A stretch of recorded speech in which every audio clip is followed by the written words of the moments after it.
Ensuite, j'ai essayé de prier après. Prier. Oui, alors, euh, voilà, je vais déjà le dire pour ceux qui sont là. Et je pense que je ferai un audio dans le groupe, de toute façon, pour donner des témoignages à tout le monde. Donc, c'est vrai que j'ai même demandé, enfin, pardon au Seigneur d'avoir banalisé quelque chose, d'avoir envisagé, même si j'en ai témoigné quand même au frère Jean-Paul, mais avoir même imaginé de ne pas témoigner de ça à tout le monde, je trouve que c'est parce que j'ai banalisé les choses. Vous m'entendez? Oui, on t'entend, frère. Voilà, parce que voilà, c'est un témoignage encore que c'était lundi encore. Dieu m'a sauvé la vie. Et, le Seigneur m'a sauvé la vie tellement de fois que en Amen. général, toujours de manquer de manquer d'air, ou c'est presque toujours ces choses-là. Et ma machine s'est arrêtée, et les soignants étaient en bas, et enfin, elle a fait un certain type de sonnerie de à peu près des séries de 5 bips, genre bip bip bip bip bip, mais euh, elle a fait ça que quelques minutes, quoi. Puis après, d'un seul coup, elle s'est bien faire 6 bips, bip bip bip bip bip bip, et, et elle a coupé l'air direct. Donc, j'ai tapé dans la fort dans la porte de ma voisine, et ma voisine, elle était en train de descendre, chercher les soignants, et puis il y avait un autre résident qui était là. Et puis voilà, je suis resté à peu près 2 minutes sans air, et enfin, bon, je devais respirer mais très très faiblement, et j'étais déjà gris, et donc à ce moment-là il y a une soignante qui est montée, et en plus on est allé dans ma chambre, et euh, elle a essayé de me brancher sur mon autre machine, mais je ne sais pas si c'est le stress, que je sentais pas l'air, ou qu'il y avait de l'air mais que je ne sentais pas, ou qu'elle avait été un peu longue à déclencher. Donc je ne sentais pas l'air. Du coup, elle a pris le ballon dans mon sac à dos, le ballon en plastique pour m'envoyer de l'air dans la trachée en pompant le ballon. Et, Allô? et voilà. Puis, Allô? et après, allô, allô, allô. Oui, frère Pierre, vas-y, vas-y, on t'écoute, vas-y, on t'écoute, frère Pierre, vas-y. Et donc, voilà, et puis après, bah, elle continuait à me ballonner. Alors, comme elle avait les mains prises, elle n'a pas réessayé tout de suite de me brancher sur la machine, même elle n'a pas tout de suite appuyé sur le bouton d'assistance. Pour ses collègues, elle m'a. De toute façon, je sonnais déjà. J'étais en train de sonner, donc pendant 2 ou 3 minutes, elle a continué à me ballonner en laissant l'appel normal, et puis après, elle a mis assistance, et les collègues sont venus, et, et même pour. Enfin, je ne sais plus exactement à quel moment, même à un moment, elles ont poussé le lit avec beaucoup d'énergie parce que ça gênait pour ce qui se passait. Et puis après, quand elles m'ont rebranché sur la machine, cette fois, elle donnait de l'air. C'est vrai que la machine du lit, à un moment, non, logiquement, elle devait quand même donner de l'air parce qu'on s'est aperçu. on s'est aperçu qu'elle s'était débranchée du secteur, mais comme elle a une batterie, normalement, elle devait donner de l'air, donc je pense qu'elle a été lente à déclencher, ou alors qu'avec le stress, je ne sais peut-être pas, l'air dans un premier temps, et après, elle a remis, et voilà. Donc je rends grâce au Seigneur. Pendant que j'y suis, je rends grâce aussi au Seigneur. Allô? Ah, oui. Oui, je rends grâce aussi au Seigneur parce que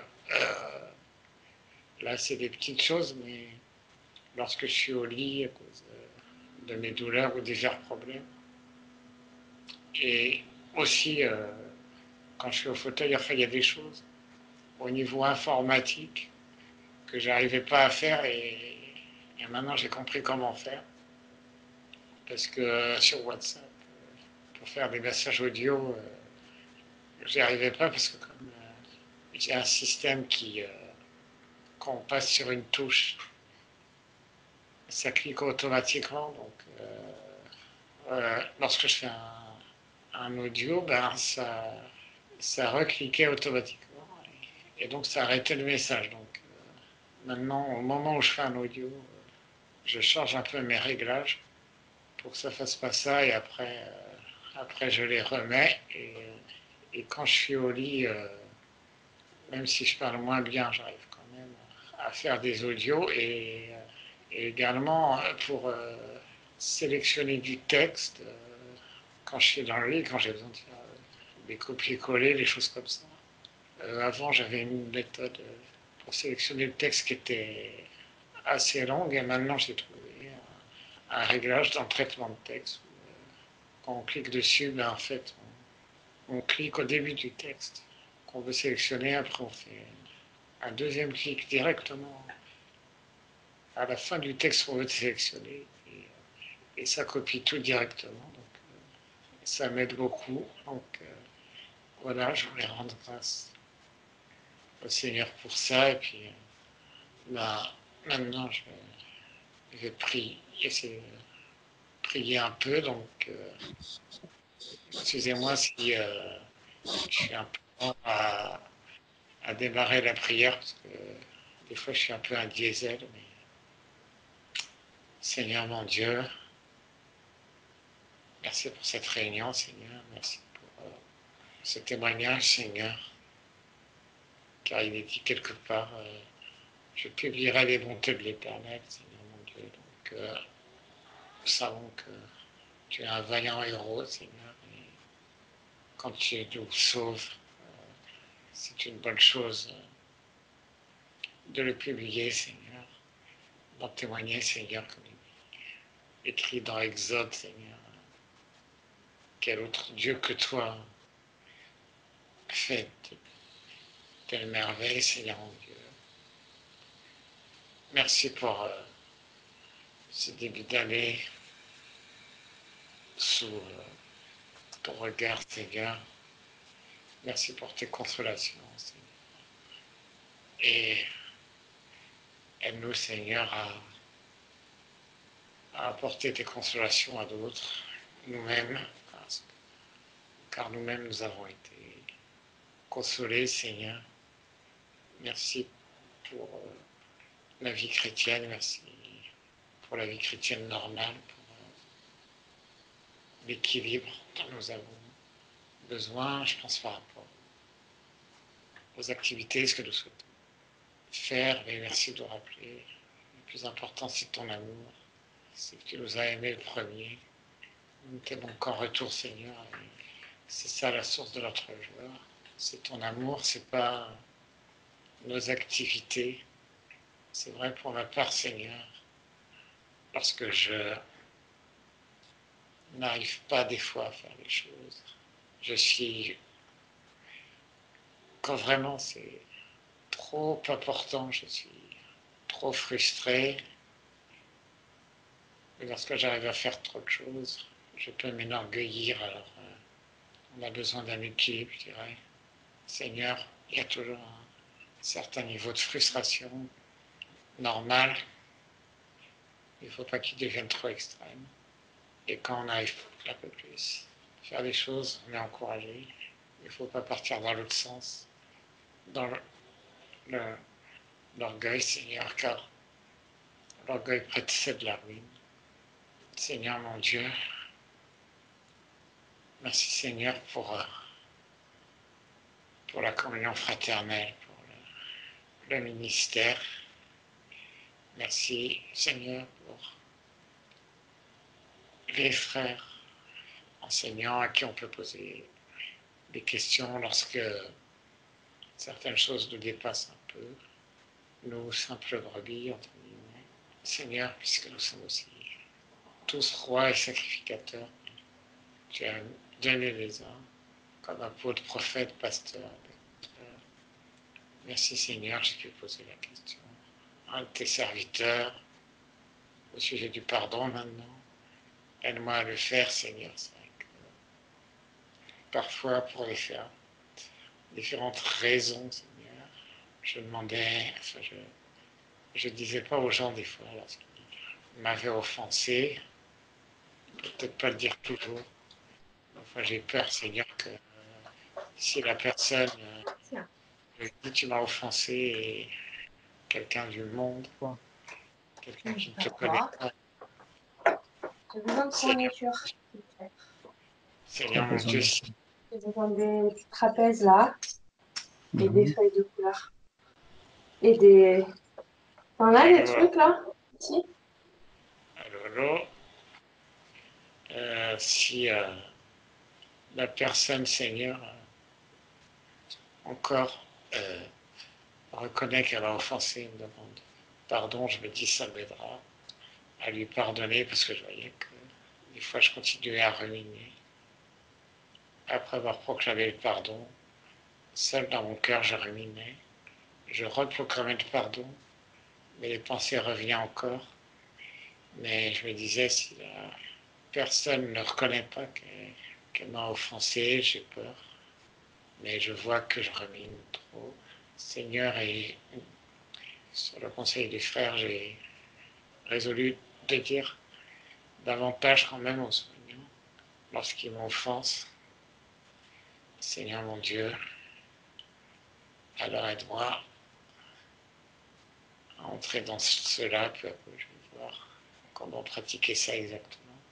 Seigneur mon Dieu, et aide-moi à pardonner, Seigneur. Amen.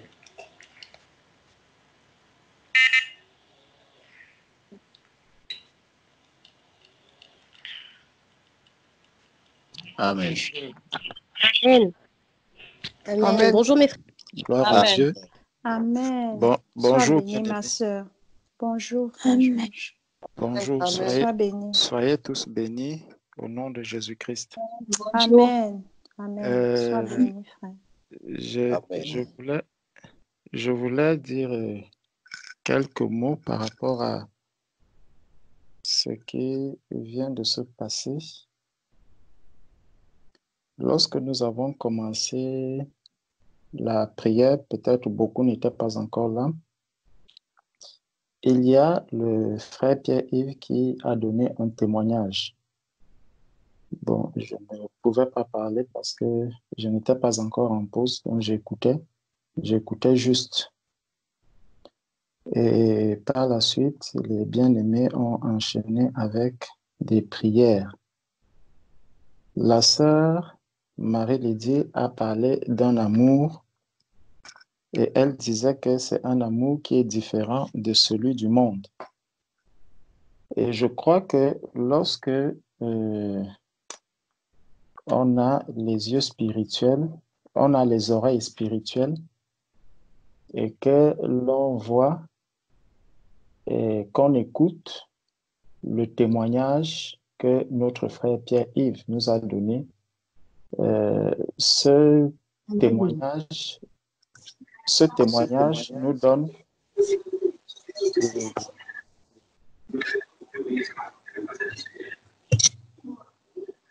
lorsque nous suivons un témoignage comme celui-là, ce témoignage nous donne.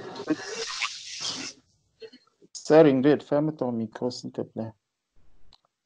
Donc, ce témoignage va nous donner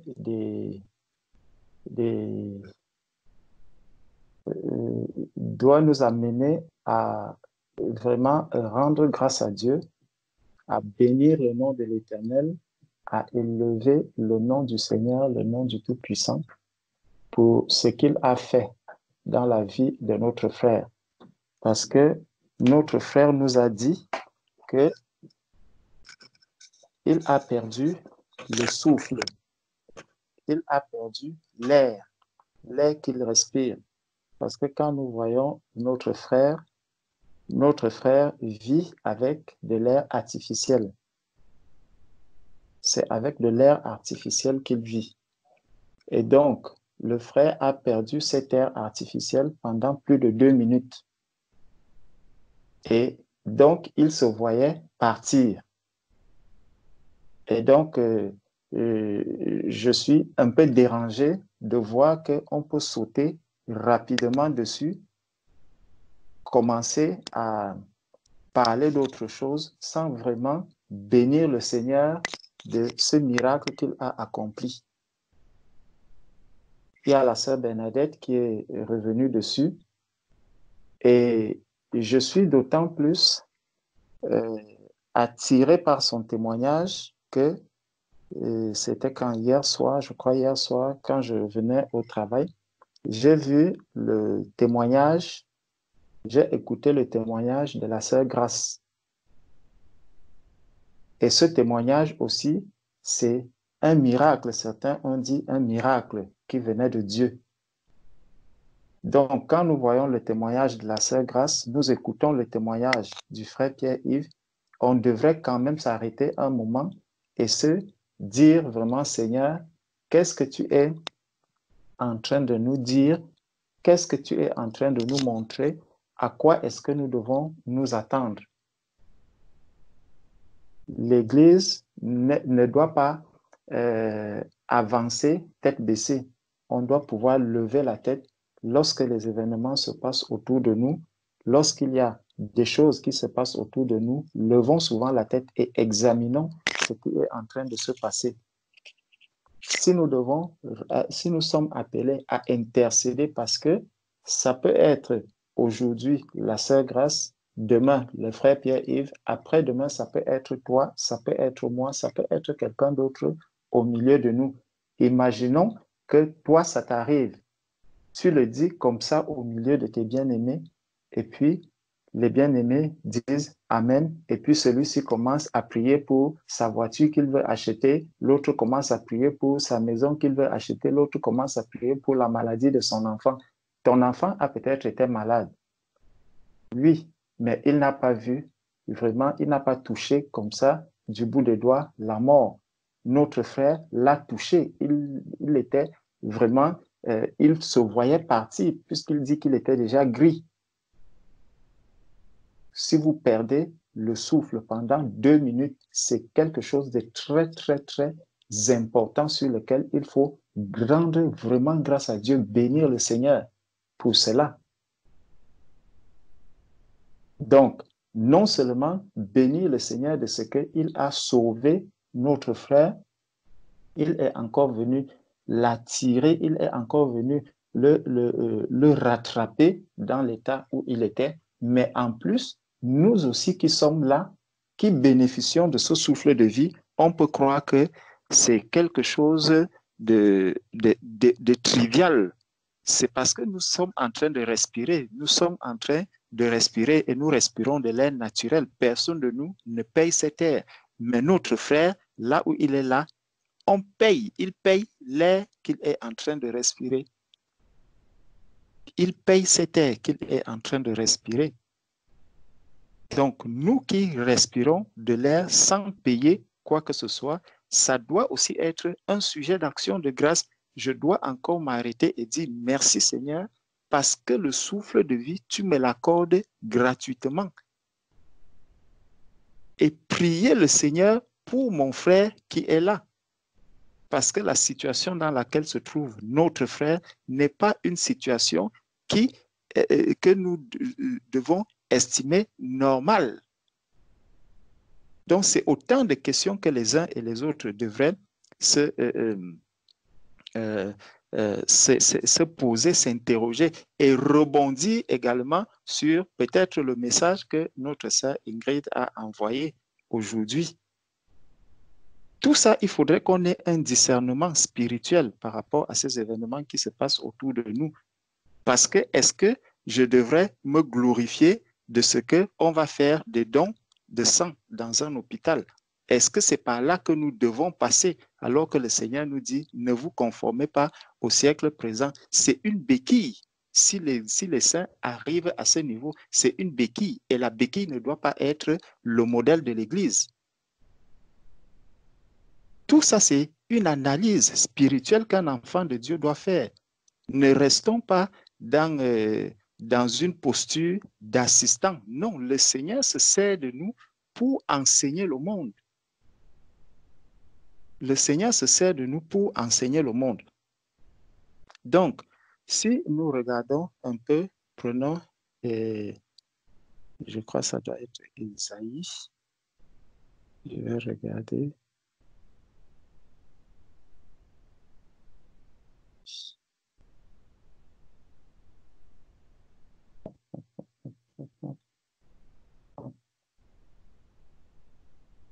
Je vais être un peu lent parce que je regarde la Bible sur le fils. Voilà.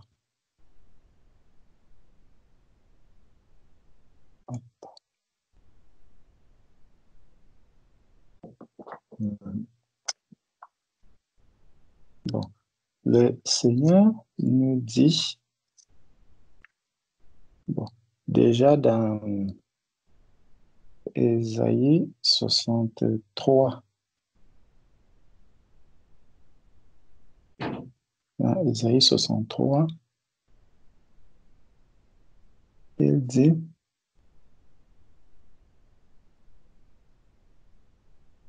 je publierai les grâces de l'Éternel, les louanges de l'Éternel. Je publierai les grâces de l'Éternel, les louanges de l'Éternel. C'est le verset que le frère Pierre-Yves a donné dans sa prière lorsqu'il était en train de prier. Il a dit, je publierai les grâces de l'Éternel, les louanges de l'Éternel, d'après tout ce que l'Éternel a fait pour nous. Donc, quand nous voyons tout ce qui est en train de se passer, la sœur Gracélina, le Seigneur l'a sorti d'un incendie grave. Le Seigneur l'a sorti de cet incendie. Le frère Pierre-Yves, le Seigneur l'a sorti de cette asphyxie dans laquelle il était en train de s'en aller. Le Seigneur l'a sorti de là. Alors, je dois louer l'Éternel, je dois rendre grâce à l'Éternel pour tout ce qu'il a fait pour nous. C'est pour que nous soyons dans la joie, pour que l'on se retrouve et que l'on puisse dire, Père, merci pour cette grâce. Si aujourd'hui je peux encore communier avec ma sœur Grâce, communier avec mon frère Pierre-Yves, Père, c'est parce que tu as eu pitié de nous, c'est parce que tu nous as fait grâce. Cela aurait été un sujet de tristesse pour nous autres. Est-ce que, ayant appris que ces événements se seraient passés réellement sans que la main du Seigneur ne vienne agir, est-ce que nous serions passés dessus aussi vite? Non. On se serait arrêté, on serait aujourd'hui en train d'implorer la miséricorde du Seigneur, peut-être pour les familles qui vont rester, pour ceux, pour ci, pour ça et pour tout le reste. Mais pendant que nos frères sont là, réjouissons-nous de ce que le Seigneur les a gardés. Réjouissons-nous de ce que le Seigneur les a protégés. Je dirais sa grande bonté envers la maison d'Israël, qu'il a traité selon ses compassions et la richesse de son amour.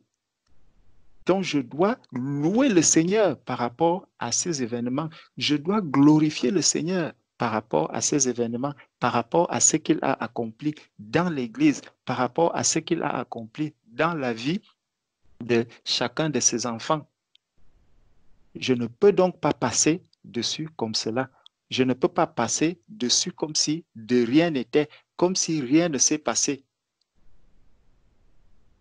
Je me souviens lorsque la sœur Ingrid avait accouché, on avait passé un moment vraiment dans la joie, dans la louange, dans l'adoration, parce qu'on a vu le Seigneur qui a exaucé une prière qui avait été élevée.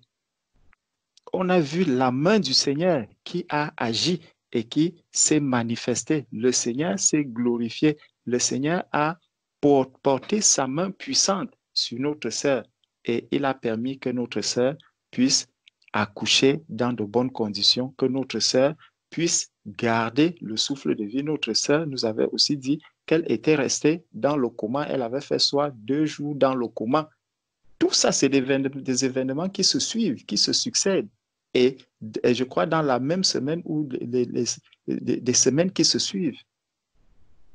Il faudrait donc qu'on puisse s'arrêter pour rendre grâce à Dieu, pour dire merci Seigneur pour ce que tu es en train de faire.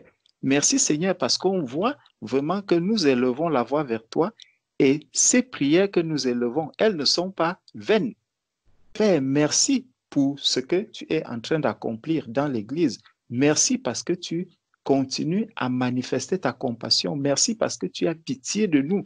Tu viens à notre secours lorsque nous sommes en difficulté. Nous sommes appelés à rendre grâce au Seigneur pour cela. Et le psaume 92 nous dit, cantique pour le jour du sabbat, il est bon de louer l'Éternel et de célébrer ton nom, ô Très-Haut, d'annoncer le matin ta bonté et ta fidélité pendant les nuits.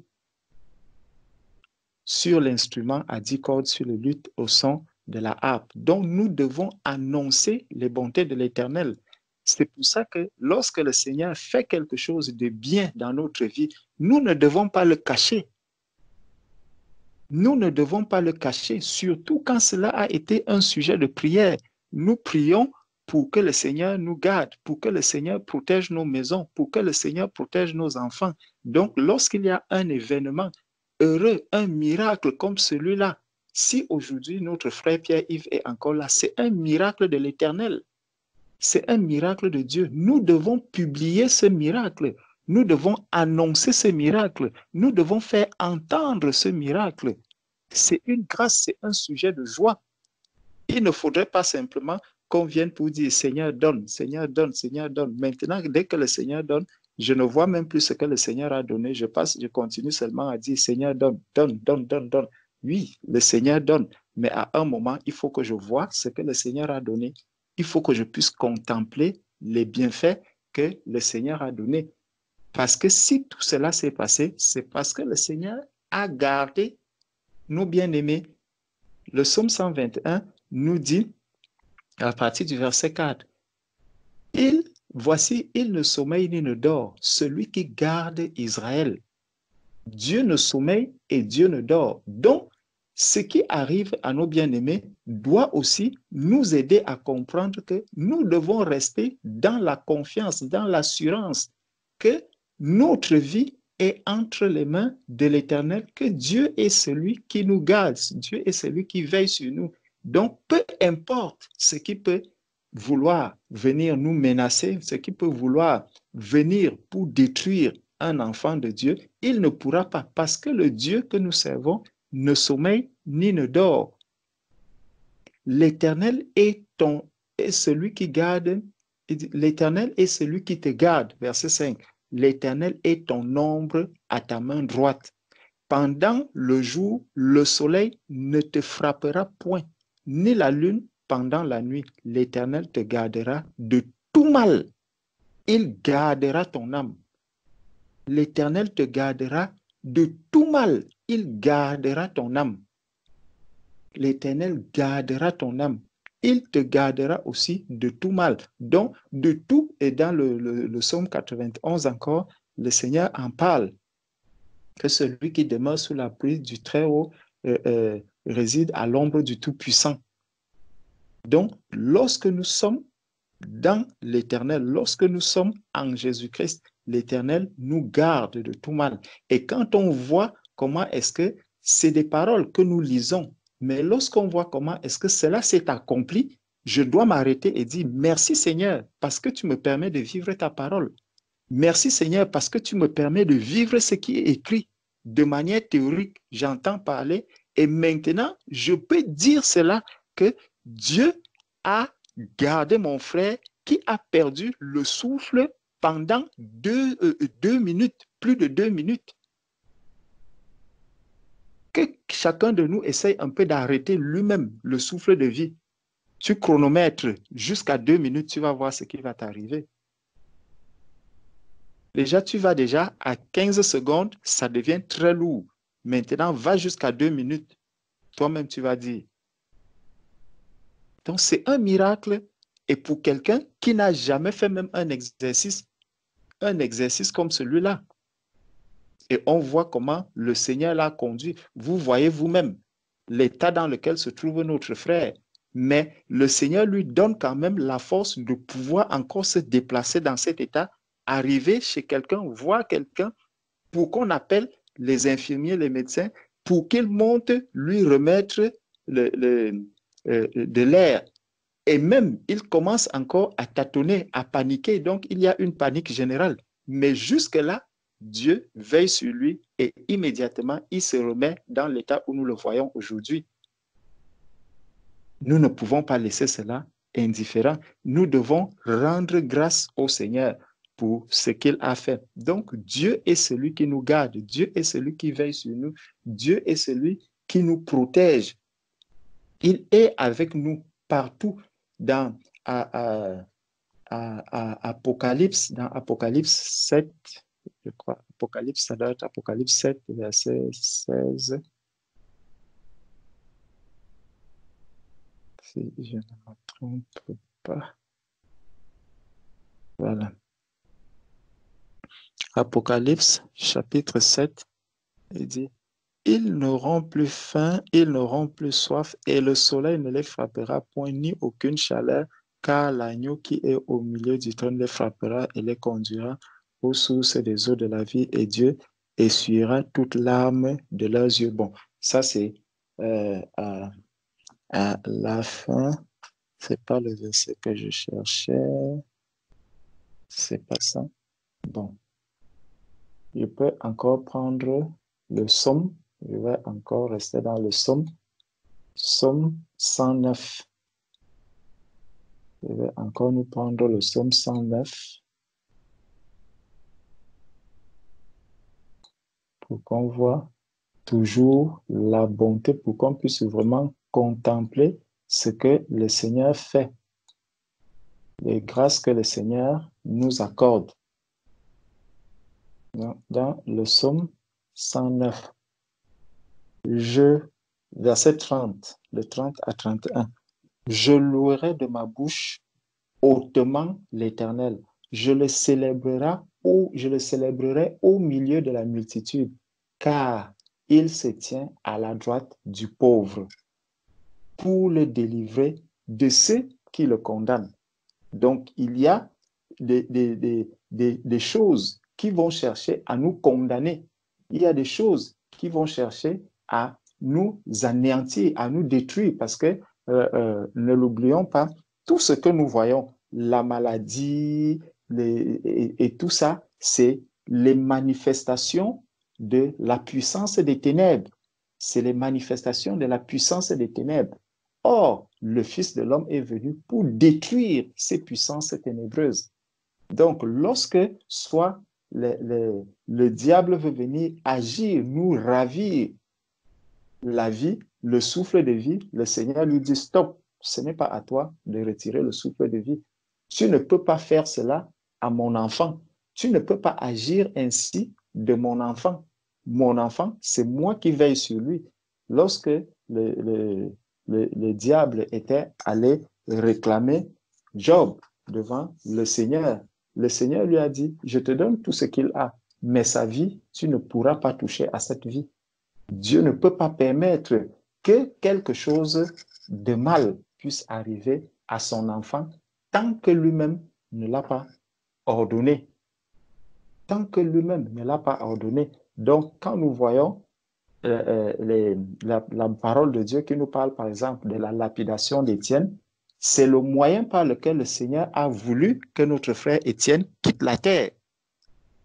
C'est le moyen par lequel le Seigneur a voulu que notre frère Étienne quitte la terre. Donc, aucun enfant de Dieu ne peut quitter la terre par le moyen que Satan a voulu, par un autre moyen que par celui que Dieu a voulu. Si Dieu veut que tu partes de la terre à cause d'une anémie, tu partiras de la terre à cause de l'anémie. Que tu le veuilles ou pas, que tu donnes le sang, que tu fasses tout ce que, tu partiras de la terre à cause de l'anémie. Si Dieu veut que tu partes de la terre parce qu'il te manque telle ou telle chose, tu partiras de la terre avec cela. C'est Dieu qui garde ses enfants. Et nous n'avons pas un moyen ou une méthode. Nous ne devons pas choisir la méthode par laquelle, moi je dis, Seigneur, je veux que je parte de cette terre par peut-être par le palu. Je veux que je parte de cette terre étant couché sur mon lit. Je veux partir de cette terre étant dans telle ou telle position. Non. Que la volonté de Dieu s'accomplisse. Que la volonté de Dieu s'accomplisse. Il y a ces enfants qui sont partis de la terre lapidés, d'autres sont partis crucifiés, d'autres sont partis, je ne sais, la tête coupée, le cas de Jean-Baptiste, d'autres sont partis de plusieurs manières. Ils sont partis de cette terre, mais tous sont des enfants de Dieu. Et c'est le moyen par lequel le Seigneur a voulu que ses enfants partent de cette terre. Et tout ça aussi pour nous montrer que la façon dont je quitte la terre ne détermine pas l'endroit où je vais. Parce que certains vont dire, ah, moi, quand je vois, par exemple, on voit l'homme riche. L'homme riche, il a eu des honneurs après sa mort. On ne nous dit pas qu'il a fait un accident. On ne nous dit pas qu'il a fait ci. On ne nous dit pas ça. On ne nous dit pas ci, ça. Toutes ces choses qu'on pourra dire. Mais c'est Dieu qui choisit la manière par laquelle nous devons quitter cette terre. Il y a vraiment des manières honteuses par lesquelles les gens quittent cette terre et qui sont des véritables enfants de Dieu. Quand on voit par exemple Jésus qui quitte cette terre-ci à la croix, on dit que c'était comme un malfrat, comme un brigand. Il était avec les brigands, il était là, c'est humiliant, mais c'est la manière par laquelle le Seigneur a voulu qu'il quitte la terre. On voit Jean-Baptiste, la tête est complètement coupée, comme un malfrat, comme un brigand, comme quelqu'un qui n'a... On peut dire que, mais regarde, c'est quand même honteux. Parfois, dans nos villages, quand quelqu'un décède, et lorsque j'étais encore jeune, j'entendais, on dit, mais vraiment, sa mort, c'était une honte. Mais aucune mort n'est une honte. La mort, c'est la mort. Il n'y a pas de bonne mort et de mauvaise mort. La mort, c'est la mort. Quelqu'un meurt par accident, c'est une mort. Il meurt étant à l'hôpital, c'est une mort. Quelqu'un meurt du cancer, c'est une mort. Quelqu'un meurt du sida, c'est une mort. Tous, vous êtes morts. Il n'y a pas de mort, machin, mort, ceci, cela. Non, mort, c'est la mort. Donc, quand le Seigneur nous montre qu'il a épargné les vies de nos bien-aimés, cela doit être un sujet de joie, un sujet de réjouissance, un sujet d'action de grâce. Nous devons nous réjouir de voir comment est-ce que le Seigneur s'est glorifié. Et il nous dit donc, et tout ça c'est pourquoi? Parce que lorsque nous lisons la parole de Dieu, le fait pour moi de lire certains versets bibliques dans la Bible doit m'amener à avoir le désir de les voir se réaliser devant moi. Ça veut dire que lorsque je lis la parole de Dieu, on me dit, la parole de Dieu me dit, allez guérissez les malades. C'est un verset biblique. Maintenant, il faudrait que ce verset biblique, je le vois s'accomplir, que je vois ce verset biblique s'accomplir devant moi, que moi-même je puisse manifester ce verset biblique. C'est ça le désir qui doit être dans le cœur d'un enfant de Dieu. C'est ce qui doit arriver, c'est ce qui doit être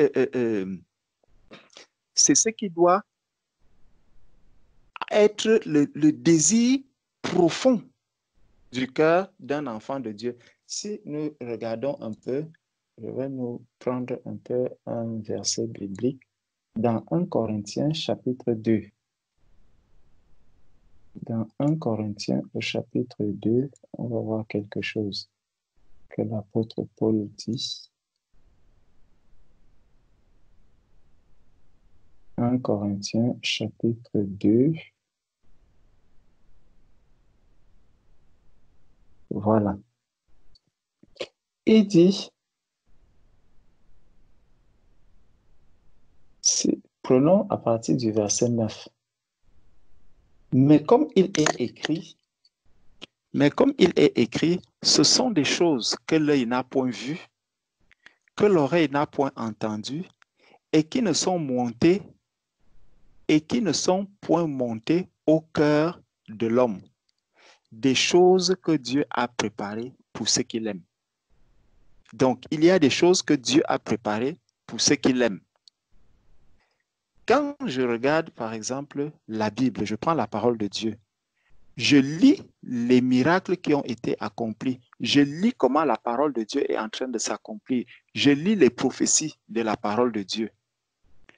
C'est des choses que l'œil n'a pas encore vues.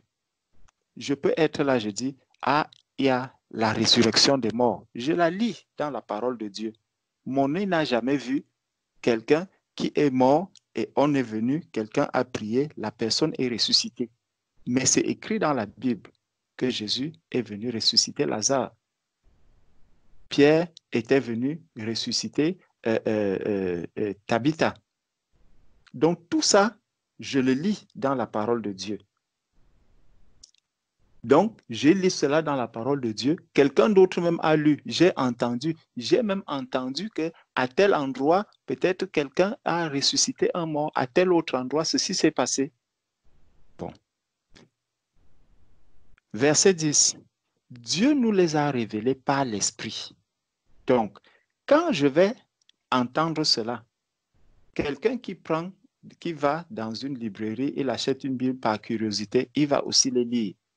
Mais moi, la façon que je vais les lire, je vais les comprendre pour que la différence viendra d'où? La différence viendra du fait que quand je vais lire cela, en moi, ça crée un désir de voir la réalisation de ces choses se manifester devant moi, ou même par moi, ou par un bien-aimé, ou par mon frère, ou par ma sœur. Ça, c'est de là que commence la différence. C'est que quelqu'un d'autre va lire cela, il va dire, ah, ça, je peux bien faire un commentaire composé dessus, je peux bien publier cela, c'est des choses qui sont intéressantes, c'est bien pour l'histoire, c'est bien pour ceci. Mais par contre, pour un enfant de Dieu, il ne s'arrête pas au niveau de l'histoire. L'histoire, ça ne l'intéresse pas. Ce qui l'intéresse maintenant, c'est de voir cette parole-là s'accomplir, c'est qu'il puisse vivre lui-même cette parole. C'est ça qui l'intéresse. Donc, et qu'est-ce qui fait cela? C'est l'Esprit de Dieu en nous. Parce que Dieu nous a révélé que, par son Esprit, que ces choses-là sont vraies, que ces choses-là sont possibles, que ces choses-là sont pour nous qui sommes parvenus à la fin des temps. C'est des enseignements qu'il nous a donnés. C'est une vie que nous devons mener. C'est un modèle que nous devons suivre. Et il dit donc, car l'Esprit sonde tout, même les profondeurs de Dieu, lequel des hommes en effet connaît les choses de l'homme, si ce n'est l'Esprit de l'homme qui est en nous. De même, personne ne connaît les choses de Dieu si ce n'est l'Esprit de Dieu. Or, nous n'avons pas reçu l'Esprit du monde, mais l'Esprit qui vient de Dieu, afin que nous connaissions les choses que Dieu nous a données par sa grâce. Donc, ce n'est pas l'Esprit que je vais savoir maintenant que Dieu m'a donné aussi la possibilité de guérir les malades. Et quand je ne vois pas ces malades guéris autour de moi, est-ce que je dois courir et dire, bon voilà, c'est bien de faire la transfusion sanguine, vraiment allons donner la transfusion sanguine. Est-ce que c'est ça que Dieu m'a donné? Non. Si je vois cela, je dois pleurer devant le Seigneur. Ce n'est pas pour dire que non, il ne faut pas faire la transfusion sanguine, il ne faut pas faire les dons de sang, il ne faut pas faire ceci. Ce n'est pas ça. Mais en voyant cela, je ne devrais pas en faire une loi et dire que, bon, comme on n'arrive pas à pouvoir guérir, à trouver, à voir la guérison divine s'accomplir, alors tout le monde, allons faire la transfusion sanguine. Non, ce n'est pas ça. Ce n'est pas comme ça que l'un enfant de Dieu devrait raisonner. L'Esprit de Dieu doit me conduire à faire quelque chose qui glorifie Dieu. Prier Dieu, dit vraiment, bien-aimé, c'est un sujet d'action de grâce. Mais vraiment, quand je vois ça, je pleure devant le Seigneur parce que Dieu est le Dieu qui guérit. C'est ce que la parole de Dieu me dit, que Dieu est le Dieu qui guérit. Dans Exode chapitre 15, verset 26, Dieu guérit, le Dieu qui guérit. C'est comme ça que Dieu se présente. Je suis le Dieu qui guérit. Dieu guérit. Dieu ne guérit pas simplement la lèpre. Dieu ne guérit pas simplement quoi? La surdité. Dieu guérit l'anémie. Dieu guérit l'anémie. Il restaure, s'il restaure l'âme, s'il restaure le cœur, s'il restaure le corps tout entier.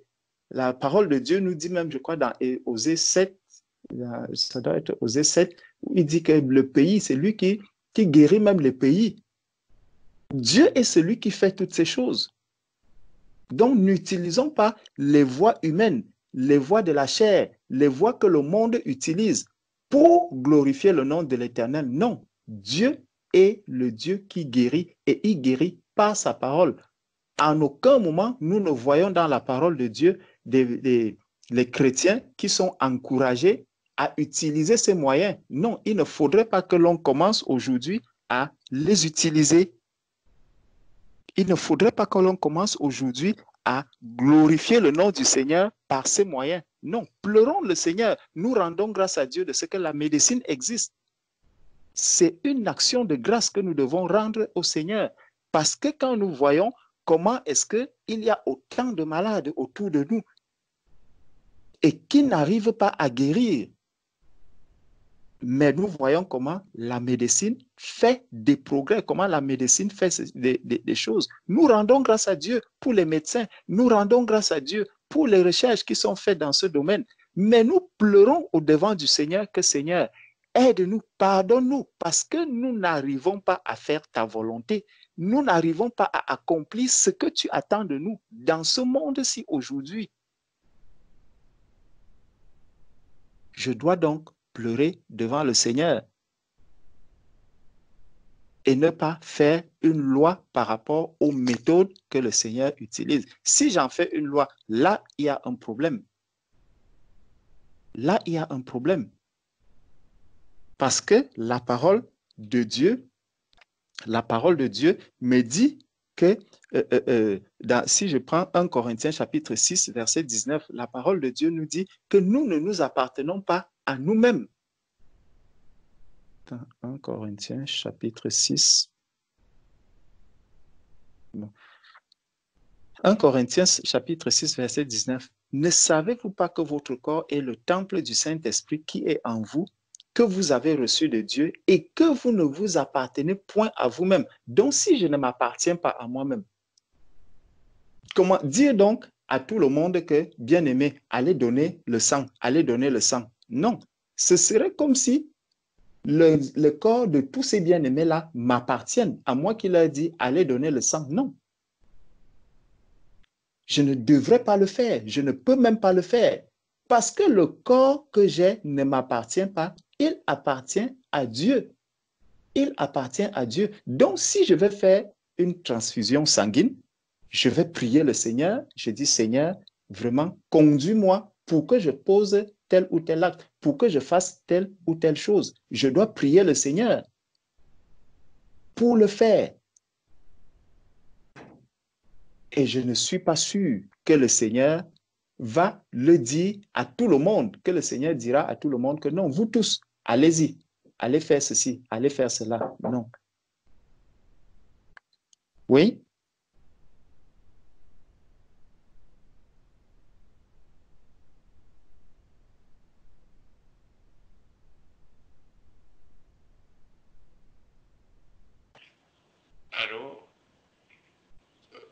je suis là.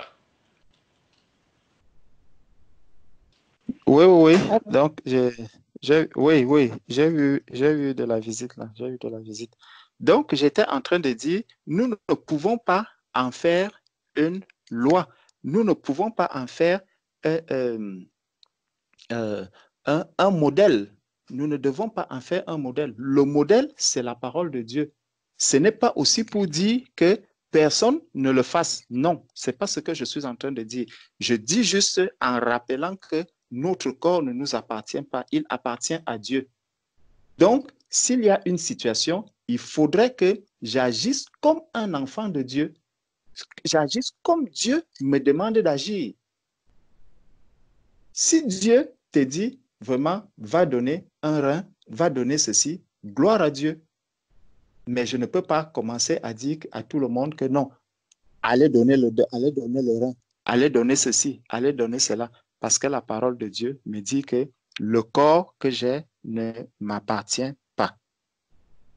Donc, c'est Dieu qui veille sur nous, c'est Dieu qui nous guide, c'est Dieu qui nous conduit dans tout ce que nous faisons et nous devons nous abandonner entièrement entre les mains du Seigneur. Et pour conclure un peu ce que j'étais en train de dire, lorsque le frère Pierre-Yves, donnait son témoignage, il y a le texte de Genèse 21, l'histoire de Agar, qui m'est venu. L'histoire de Agar dans Genèse chapitre 21.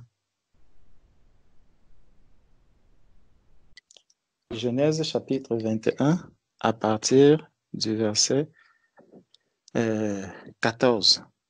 Abraham se leva de bon matin. Il prit du pain et une outre d'eau qu'il donna à Agar et plaça sur son épaule. Il lui remit aussi l'enfant et la renvoya. Elle s'en alla et s'égara dans le désert de Beersheba. Quand l'eau de l'outre fut épuisée, elle laissa l'enfant sous un des arbrisseaux et alla s'asseoir vis-à-vis à une portée d'arc, car elle disait que je ne vois pas mourir mon enfant. Elle s'assit donc vis-à-vis de lui, éleva la voix et pleura. Dieu entendit la voix de l'enfant et l'ange de Dieu appela du ciel Agar et lui dit, « Qu'as-tu, Agar? Ne crains point, car Dieu a entendu la voix de l'enfant dans le lieu où il est. Lève-toi, prends l'enfant, saisis-le de ta main, car je ferai de lui une grande nation. » Et Dieu lui ouvrit les yeux et elle vit un puits d'eau. Elle alla remplir d'eau l'outre et donna à boire à l'enfant. Bon, quand on lit ce texte, on nous montre deux situations. Il y a deux personnes qui sont à l'intérieur dont on parle. Il y a Agar elle-même. Voici ce que Agar a fait. Elle alla s'asseoir vis-à-vis à une portée d'arc, car elle disait que je ne vois pas mourir mon enfant. Elle s'assit donc vis-à-vis de lui, éleva la voix et pleura. La Bible ne nous dit pas vers qui elle a élevé la voix. Quand elle élevait la voix, c'était pour faire quoi? C'était pour pleurer, tout simplement. Elle a élevé la voix et elle s'est mise à pleurer. Et on nous dit que Dieu entendit la voix de l'enfant. Dieu entendit la voix de l'enfant. Mais de quel enfant est-ce qu'il s'agit? Est-ce que c'est Agar qui était en train de pleurer? Mais Dieu, lui, il entend la voix de l'enfant. Pourquoi? Parce que l'enfant parle d'une certaine manière. C'est un bébé que Agar a ici. Ismaël est encore bébé, mais Ismaël est en train de pleurer. Ismaël est en train de parler d'une certaine manière. Il parle d'une certaine manière par ses pleurs. Et ce sont ces pleurs-là que Dieu va voir. Ce sont ces pleurs-là que Dieu va entendre. L'ange de Dieu appela du ciel Agar et lui dit, qu'as-tu Agar? Ne crains point car Dieu a entendu la voix de l'enfant. Il n'a pas entendu la voix de Agar. C'est la voix de l'enfant qu'il a entendue dans le lieu où il est. Il a entendu la voix de l'enfant et non pas la voix de Agar. Donc, ça encore, ça doit nous donner de l'assurance que même quand je suis en difficulté, c'est vers le Seigneur que je dois commencer à crier. Et crier, ce n'est pas simplement parler de bouche. Oh Seigneur, viens-moi au secours. Seigneur, viens-moi au secours. Non, c'est dans le cœur. L'enfant ici, l'enfant était en train de pleurer devant le Seigneur, dont l'enfant pleure, l'expression de l'enfant se manifeste dans le cœur. Et ça, je l'ai expérimenté hier soir. L'enfant était en train de pleurer à la maison, un bébé. Il pleurait, il pleurait. Je suis parti, j'ai porté, il était, je crois, 3 heures par là, 3h30. Je porte l'enfant, je berce. L'enfant ne cesse pas de pleurer. Quand on se met debout, il arrête de pleurer. Maintenant, dès que j'essaie de poser l'enfant pleure. Bon. Et j'ai vu le vêtement que l'enfant portait. Je me suis dit non. Quand même, cet enfant-ci, il peut avoir chaud. J'ai ouvert le vêtement qu'il portait par le bas, j'ai laissé ses pieds à l'air libre. Et dès que j'ai laissé les pieds, j'ai posé l'enfant. L'enfant ne pleurait plus. L'enfant s'est même endormi. Donc, l'enfant s'exprimait à l'intérieur de son cœur. Il disait que non, mais j'ai chaud. Enlevez les vêtements que je suis en train de porter, j'ai chaud. Mais comme il ne parlait pas dans un langage que moi, je pouvais comprendre, je l'ai laissé dans cet état. Mais maintenant, lorsque l'Esprit m'a conduit à agir de cette manière, l'enfant a repris sa paix, l'enfant s'est couché, l'enfant s'est endormi jusqu'au matin. Donc, c'est pour nous dire ici que ce n'est pas le fait de crier de ma bouche, c'est que Dieu voit les soupirs qui sont dans notre cœur et Dieu exauce les prières qui viennent du fond de mon cœur. Quand le Seigneur voit que mon frère est là, ce n'est pas lui qui gère les appareils, ce n'est pas lui qui décide de peut-être la quantité d'air qui lui reste et tout, et qu'à un moment donné, il y a un événement comme celui-là qui se passe. Si la prière ne vient pas du cœur, Dieu ne va pas écouter. Mais quand le Seigneur voit le cœur qui est là, qui crie à lui, qui ne s'attend plus qu'à lui, parce que le frère nous dit qu'il était seul. Il était là seul quand vous arrivez. Le frère est seul. Et par la grâce de Dieu, il a quand même eu la force de sortir et de voir une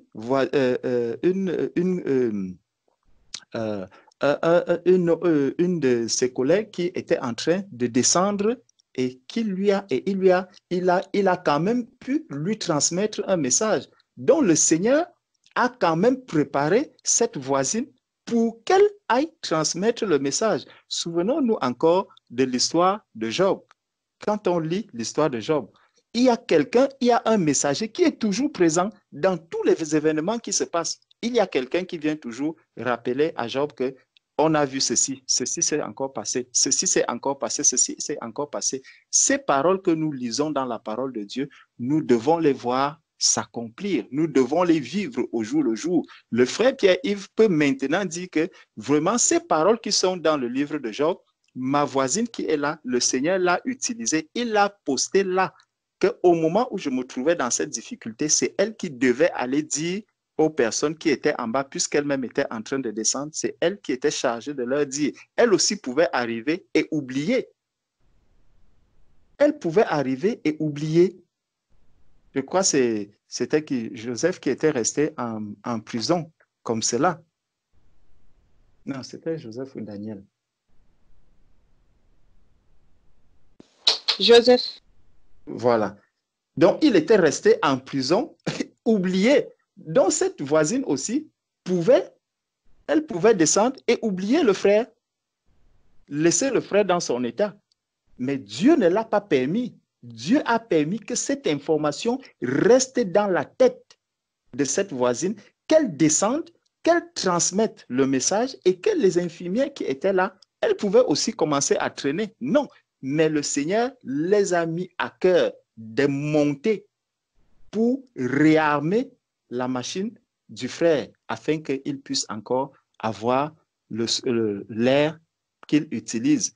Mais l'Église ne devrait pas se réjouir de la situation qui est en train de se passer, mais nous rappeler que nous devons continuer à prier le Seigneur, non seulement pour le cas de notre frère, mais surtout et surtout pour nous-mêmes. Que Seigneur, qu'est-ce qui se passe? Examinons-nous par rapport à ces situations qui sont là devant nous. Examinons-nous, prions devant le Seigneur. Ne nous contentons pas des béquilles, ne nous contentons pas des moyens que le monde utilise. Que le Seigneur lui-même nous aide et qu'il nous fasse grandir dans son amour. Éternel notre Dieu, notre Père, nous voulons encore te bénir et te rendre grâce, Père, pour tes bienfaits dans nos vies. Père, nous voyons combien est-ce que ton amour est grand envers chacun de nous. Éternel, tu nous montres encore que nous disposons des grâces, Seigneur, quotidiennes et dont nous sommes même aujourd'hui en train de vouloir banaliser. Mais Père, lorsque nous écoutons des témoignages comme ceci, Père, nous voulons encore te demander d'abord pardon, Seigneur Dieu, d'avoir considéré que l'air que nous respirons est quelque chose de banal. Père, merci parce que tu nous ouvres encore les yeux dessus.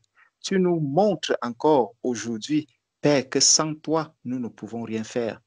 C'est toi qui tiens le souffle de vie de chaque être humain. C'est ce que ta parole nous dit dans le livre de Job au chapitre 12, verset 10. Père éternel, nous te prions vraiment de venir encore fortifier ton Église. Seigneur, donne-nous les yeux de l'Esprit. Ouvre nos yeux, Seigneur Dieu. Nettoie nos oreilles, Père, que nous puissions entendre les messages que tu nous adresses, que nous puissions voir, Seigneur Dieu, ce que l'Esprit met au-devant de nous. Père, nous te bénissons pour la vie de notre frère Pierre-Yves. Seigneur, nous te bénissons pour la vie de notre sœur Grace. Nous te bénissons pour la vie de notre sœur Ingrid. Nous te bénissons pour la vie de notre enfant David Gloria. Père éternel, tu es Dieu, tu es miséricordieux. Père, tu fais grâce à qui tu veux. Aide ton peuple, Père, à être reconnaissant. Et Seigneur Dieu, vraiment aide-nous à prendre, Père éternel, possession des richesses qui sont les nôtres et qui sont disponibles aujourd'hui. Père, tu donnes tout. Tu nous as tout donné. Père, aide-nous à agir en toutes choses par l'Esprit, à manifester, Seigneur Dieu, la puissance de ton Esprit dans ce monde pervers et corrompu. Seigneur Dieu, aide-nous à ne pas nous habituer au modèle du monde. Aide-nous, Seigneur Dieu, à ne pas vivre selon les moyens du monde et même à ne pas accepter, Seigneur Dieu, que nous soyons absorbés, Père, par les modèles que le monde nous donne. Seigneur Dieu, viens encore nous visiter. Donne-nous, Père éternel, de prendre vraiment pour vérité ces promesses qui sont dans ta parole et que nous puissions non seulement les lire, les écouter, mais surtout, Père, les vivre. Nous voulons vivre ta parole. Seigneur Dieu, merci pour ces temps de la fin dans lesquels tu nous as placés afin que nous puissions être des lumières dans ce monde. Père, fortifie-nous par ton esprit. Guide-nous encore. Conduis, Seigneur Dieu, ce moment de prière. Père, nous te bénissons pour la présence de chacun de nous ici aujourd'hui. Nous voulons te bénir également, Seigneur Dieu, pour ceux-là qui ne peuvent même pas être là. Seigneur, tu vois les contraintes de tes enfants. Tu vois combien, Seigneur Dieu, le monde est en train de vouloir happer, Seigneur Dieu, ton peuple par non seulement des distractions, mais aussi, Seigneur Père éternel, du travail, des charges, Seigneur Dieu, multiples, des charges diverses. Père, tu es souverain. Agis et manifeste-toi, Père, encore aujourd'hui.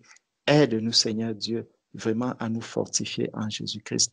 Père, que personne ne soit dans la culpabilité, que personne, Seigneur Dieu, ne se sente misérable, que personne ne se sente abandonné dans l'Église, parce que tu as dit, je suis avec vous tous les jours jusqu'à la fin des temps. Père, qui accusera les élus de Dieu? Seigneur Dieu, nous savons que tu es avec nous et que c'est toi qui nous as sanctifiés et tu nous as justifiés. Père, nous sommes heureux de t'appartenir. Nous sommes tes enfants. Nous sommes le troupeau de ton pâturage. Sois honoré, Père, pour tes bienfaits dans nos vies. Au nom de Jésus-Christ. Amen. Amen. Amen. Amen. Amen. Amen. Amen. Amen.